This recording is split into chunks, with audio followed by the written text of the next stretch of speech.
সংবিধানের অধীনে কথা বলে এটাকে ভিন্ন খাতে নেওয়ার প্রচেষ্টা করছেন, অর্থাৎ গণ অভ্যুত্থানকে ভিত্তিমূল না ধরে উনি জনগণের যে ঐতিহাসিক বহিঃপ্রকাশ সেটাকে পাশ কাটিয়ে ভিন্ন খাতে প্রবাহিত করার চেষ্টা করবেন বলে আমাদের একটা আশঙ্কা রয়েছে।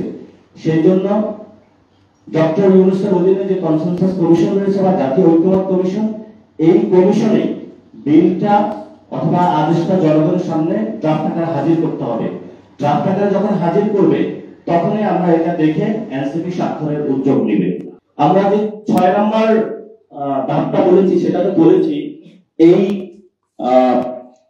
2026 সালে যে সংস্কৃত সংবিধান, সেই সংবিধানকে সংশোধনী আকারে বলা যাবে না, কারণ সংশোধনী বা অ্যামেন্ডমেন্টের মাধ্যমে কোর্টের রায়ের মধ্য দিয়ে এই জনগণের যে ঐতিহাসিক বিজয়, এই বিজয়কে আবার কোর্টের মাধ্যমে চ্যালেঞ্জ করে এটাকে ধ্বংস করে দেওয়া একটি পায়তারা আমরা ইতিমধ্যে লক্ষ্য করতে রাজনৈতিক দলগুলোর মধ্যে আমরা দেখেছি।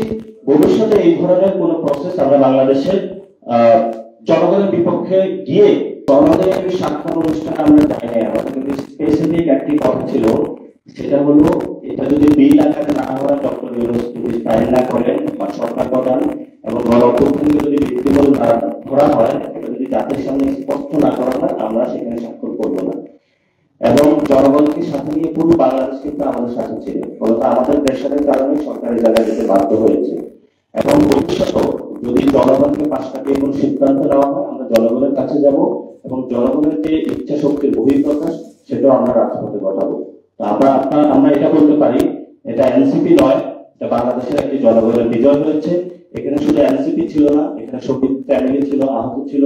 আপনারা দেখেছেন তারা সেখানে গিয়েছে, তাদের সেখানে বসতে দেওয়া হয়নি। সেখানে একটা অপ্রীতিকর ঘটনার আমরা সম্মুখীন হয়েছে।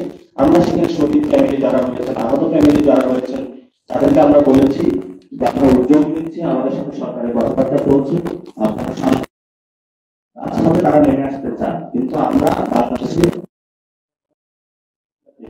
আমরা গণতান্ত্রিক পরিস্থিতির পক্ষে উত্তরণ ঘটাতে চাই। সেই জন্য আমরা সকল পক্ষ নিয়ে আলোচনার টেবিলে এখনো আছি, আলোচনা চালিয়ে যাচ্ছি। আমরা মনে করি এটা এনসিপির জন্য রাজনৈতিক দূরদৃষ্টি সম্পন্ন একটি ঐতিহাসিক সিদ্ধান্ত তারা নিয়েছে এবং এনসিপি এটা প্রাথমিকভাবে বিজয়। জনগণের এটা কিন্তু সুপারিশ মালা দিয়েছে, এটা ড্রাফট আকারে আসে না। বলতো ঐক্যমত কমিশন এখন যদি একটা ড্রাফট দেয়, সেখানে এই সুপারিশ মালাগুলো কিন্তু ড্রাফটের পরিবর্তন হতে পারে। সেজন্য আমাদের আইন মন্ত্রণালয়ের উপর কিন্তু আস্থাটা নেই আসিফ নজরুল স্যারের উপরে। সেটা থেকে আমরা বলছি যে কনসেনসাস কমিশন ড্রাফট আকারে যখন হাজির করবে আমরা সেটা পড়বো, যদি দেখি জনগণের সকল আশা আকাঙ্ক্ষা এবং গণ অভ্যুত্থানকে প্রাথমিক ভিত্তিমূল ধরে নেওয়া হয়েছে, তখন আমরা সাইন করে দেব। এবং আমরা বলেছি যে যেহেতু এই গণ অভ্যুত্থান থেকে সরকার গঠন হয়েছে এবং সরকারি আদেশটা জারি করবে, তাহলে সরকারকে আসলে জনগণের সম্মুখে দিতে হবে।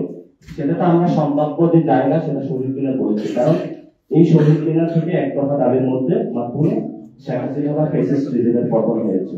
সেখানে আমরা মনে করি সরকার এই জায়গাটা বা প্রসেসের মাধ্যমে কার্যপ্রক্রিয়াগুলো সম্পন্ন করবে।